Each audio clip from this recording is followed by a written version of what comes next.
When I was a child, I wanted to be a pop star, and now I'm a record shop owner at Steel Wheels.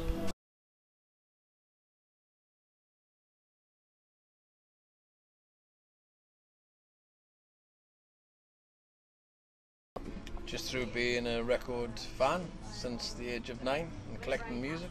So this is like the next best thing, you know. I suppose if you couldn't make it to be a footballer, you become a football manager, or if you're really, really wealthy, you buy a football club. I didn't really have any control because it was a midlife crisis, you know. I'm tone deaf and I couldn't play an instrument, so it was kind of like limiting. When I was a child, I wanted to be an actor. Now I'm a filmmaker.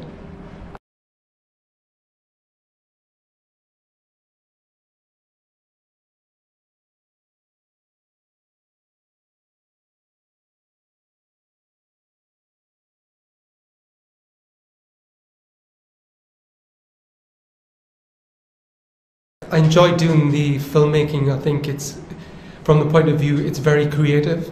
That's what I like about it, as opposed to being an actor. You don't really have control over what you're doing. It's someone else is controlling what is expected of you. I went to South Africa, and whilst I was at university on a work placement, and whilst I was there, decided that I wanted to get behind the camera. I had a cameraman at the time that I was going to be working with in South Africa, but it was the first democratic elections in South Africa, so the cameraman unfortunately was transported to another part of South Africa for the elections. So basically I picked up a camera and I started shooting, and I thought, hey, I quite enjoy doing this, and it became very enjoyable meeting people and talking to them about their experiences. I don't think so, because I've learned a tremendous amount, and I don't think I would have learned as much if there hadn't been obstacles in the way, and it makes you stronger as a person when you kind of make mistakes, and obviously you learn from them, and life is a learning process, and it makes you a stronger person. It sounds a bit like Lance Armstrong, that doesn't kill you, makes you stronger, which is true. When I was a child, I wanted to be an artist, and now I'm a drag queen. Well, the first time I actually dressed up in drag was actually for my 18th birthday party, and I found that even though my costume was really cheap and quite terrible, I looked alright, and people gave me a lot of compliments for it. From that point, I sort of had an interest in the whole art form, and I realised that it was something I could do and that I enjoyed and that I was quite good at. Now, I've been doing drag for probably maybe about 9 years now, would you believe? And it's actually taken me all sorts of places. I work all over the region. I've even been to Ibiza for 6 months working in drag, getting paid gigs. And funnily enough, because it's something that I'm good at, and I feel like if you're in the right place doing the right thing that's good for you and it suits you, sometimes that little bit of magic happens. And the nice thing about doing drag is there's always something else that you can do. There's always room to grow. You know, there's drag queens that are 60 years old, and I'm not 60 yet, and I'm far from it, so there's always a new thing that you can bring in, there's always a new concept, there's always a new, whether you cross it with another world, like the burlesque world, or the circus skills world, or I think that with the way my career has developed, it's almost like surfing. You know that you want to surf, but then when the wave hits you, you're not you can ride the wave, but the wave's kind of taking you as well, and that's quite a beautiful feeling as well. So I don't know exactly where my career is going to go next, but I know that it's going to go somewhere, and I know that it's going to evolve and blossom. When I was a child, I wanted to be a racing car driver. Now I am a journalist.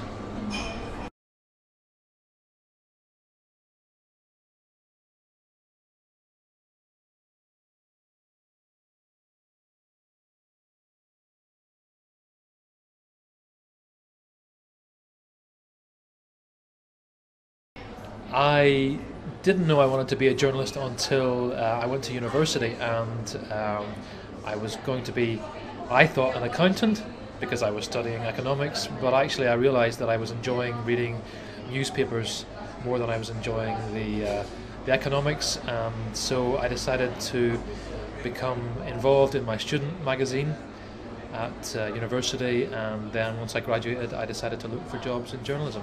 Can't think of another job that would be a better fit for my personality. There's lots of variety. I get bored very easily, so yeah, I love what I do. I can't really think of doing anything else. I enjoy driving, but no, I think that all stemmed from my favourite toy when I was 4 was a little green racing car, and I think that just is where it stems from. And I had Scalextrics and all that sort of stuff as a kid, but no, I never actually managed to try and be a racing driver. When I was younger, I wanted to be a television announcer. Now I'm station director of Radio Tyneside.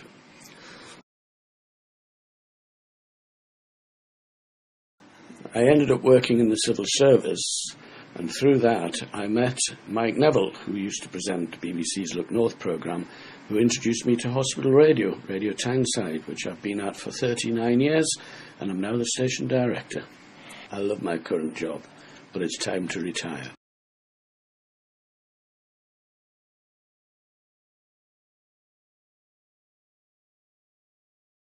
When I was young, I wanted to be a radio DJ, and now I'm Chief Executive of the Radio Academy.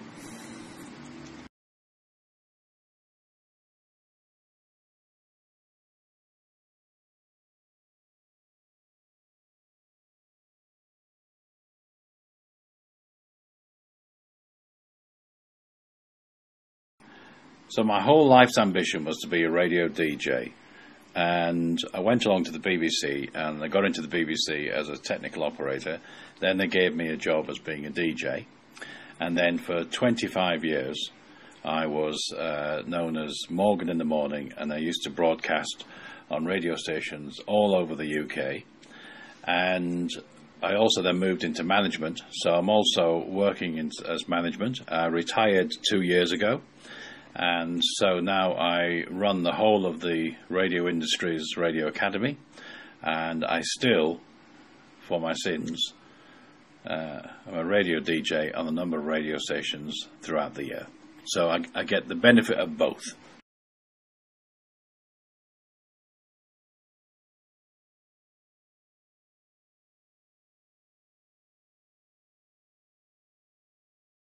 When I grow up, I want to be an artist because I like drawing. Bunny rabbit.